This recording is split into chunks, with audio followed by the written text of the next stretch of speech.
I remember walking across this yard on what seemed to be a random day, my head down, lost in my own world of issues, like many of you do daily. I'm almost at the center of the yard. I raised my head and Muhammad Ali was walking towards me. Time seemed to slow down as his eyes locked on mine and opened wide. He's raised his fist into a quintessential guard. I was game to play along with him, to act as if I was a worthy opponent. What an honor to be challenged by the GOAT, the greatest of all time, for a brief moment. His face was as serious as if I were Frazier in the Thriller in Manila. His movements were flashes of a past greater than I can imagine. His security let the joke play along for a second before they ushered him away. And I walked away floating like a butterfly. I walked away amused at him, amused at myself, amused at life for this moment that almost no one would ever believe. I walked away light, ready to take on the world. That is the magic of this place. Almost anything can happen here. Throughout ancient times, institutions of learning have been built on top of hills to convey that great struggle is required to achieve degrees of enlightenment. Each of you had your own unique difficulties with the hill. For some of you, the challenge was academics. And I want to say something to that. You know, sometimes your grades don't give a real indication of what your greatness might be. For others, it was financial. You and your family struggled to make ends meet. You had to work an extra job or two. But you're here. For a lot of you, your hardest struggle was social. Some of you never fit in. You were never as cool and as popular as you wanted to be. And it bothers you. So your social struggles here became psychological. Even though you made it up the hill, you carry the baggage of rejection with you. But you're here. Or some of you went through something traumatic. You made it to the top of the hill, but not without scars and bruises. Some of you fit in too much. You waited until the last minute to do your best work, and it's a wonder that you made it up the hill at all because you carry the baggage of too much acceptance. Most of you graduating here today struggled against one or more of the impediments or obstacles I mentioned in order to reach this hilltop. When completing a long climb, one first experiences dizziness, disorientation, and shortness of breath due to the high altitude. But once you become accustomed to the climb, your mind opens up to the tranquility of the triumph. Most of you need some realizations because right now you have some big decisions to make. Right now, I urge you, in your breath, in your eyes, in your consciousness, invest in the importance of this moment and cherish it. I know some of you might have partied last night. You should celebrate, but this moment is also part of that celebration. So savor the taste of your triumphs today. Don't just swallow the moment whole without digesting what has actually happened here. Look down over what you conquered and appreciate what God has brought you through.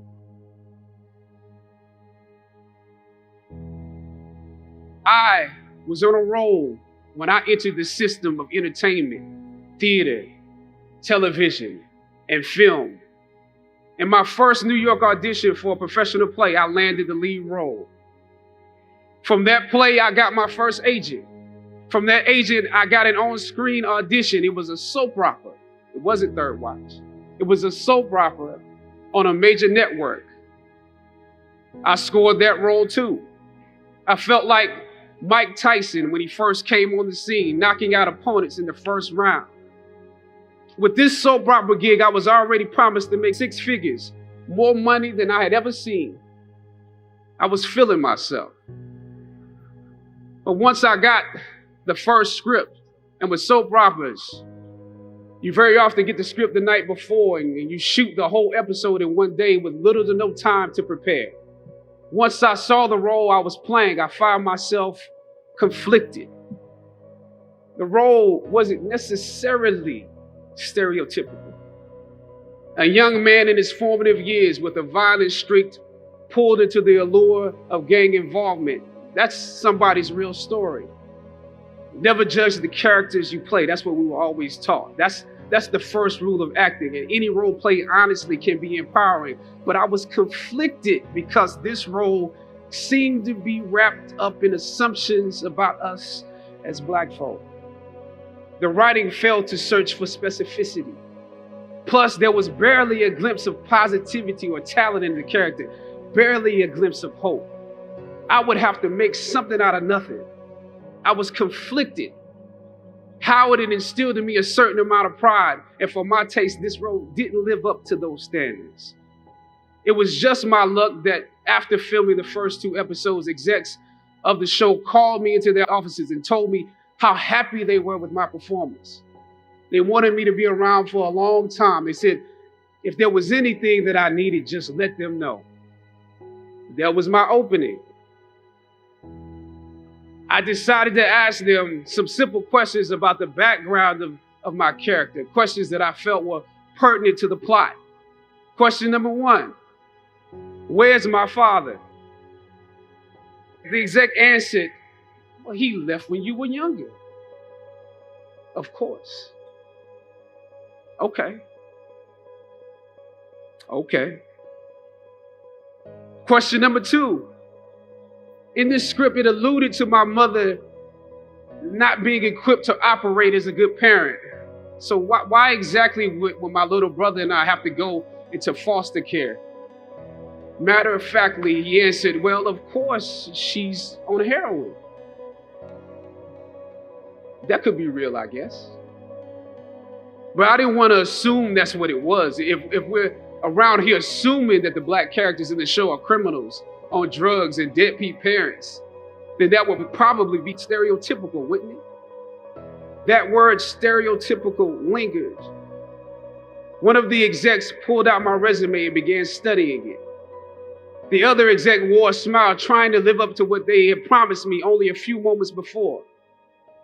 If there's anything you need, just let us know.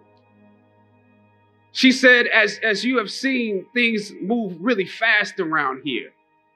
But we are more than happy to connect you with the writers if you have suggestions. Yeah, I said, that would be great. I said, because I'm just trying to do my homework on this. I didn't know if you guys had decided on all the facts, but maybe there's some things we could come up with, some talent or gift that we can build. Maybe he's really good at math or something. He has to be active. I'm doing my best not to play this character like a victim.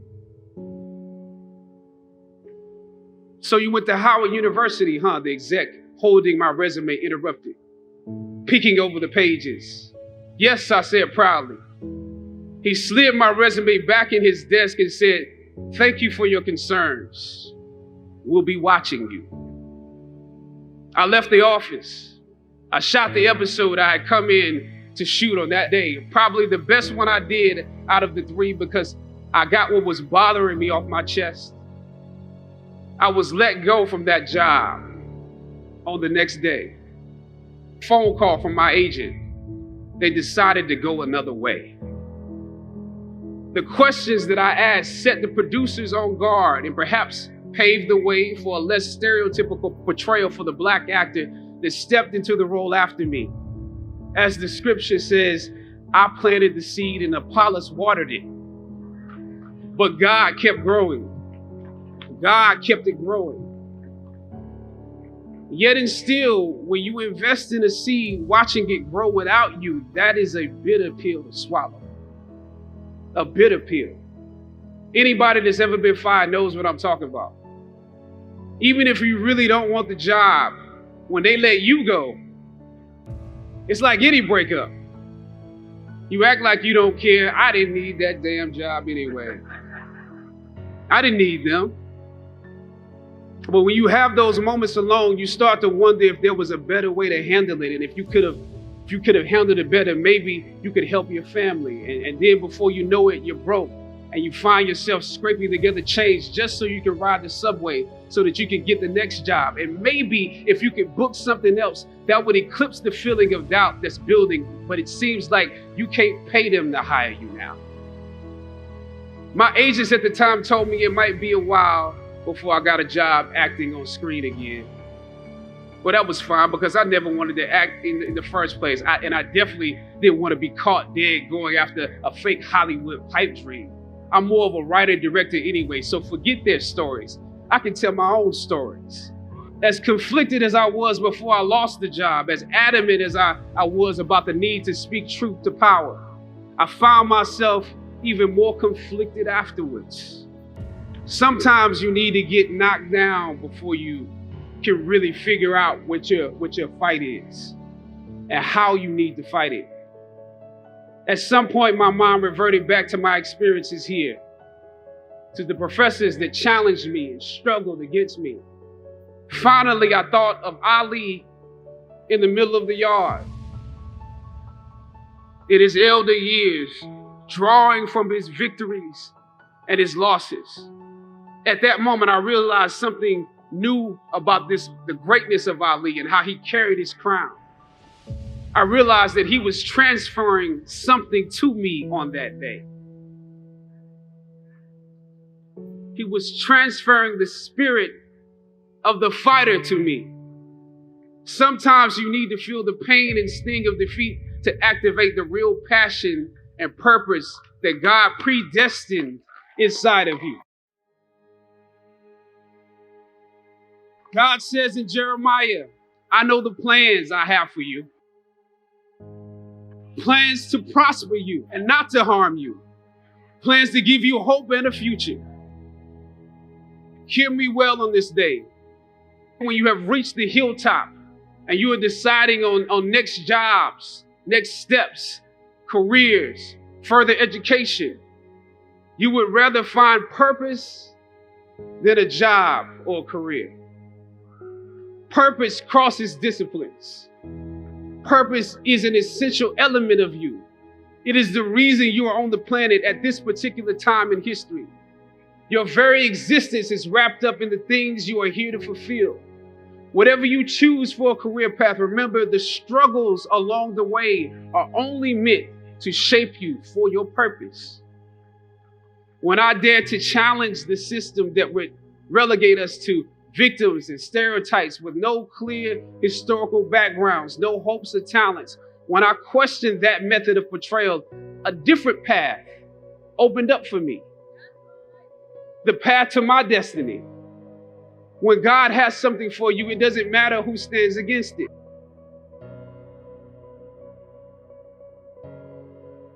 God will move someone that's holding you back away from a door and put someone there who will open it for you. If it's meant for you,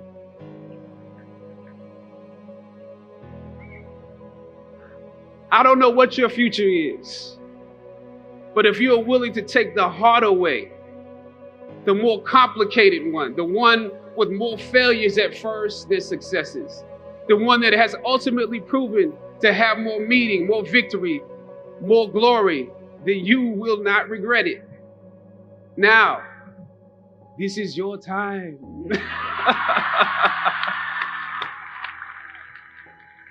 The light of new realization shines on you today.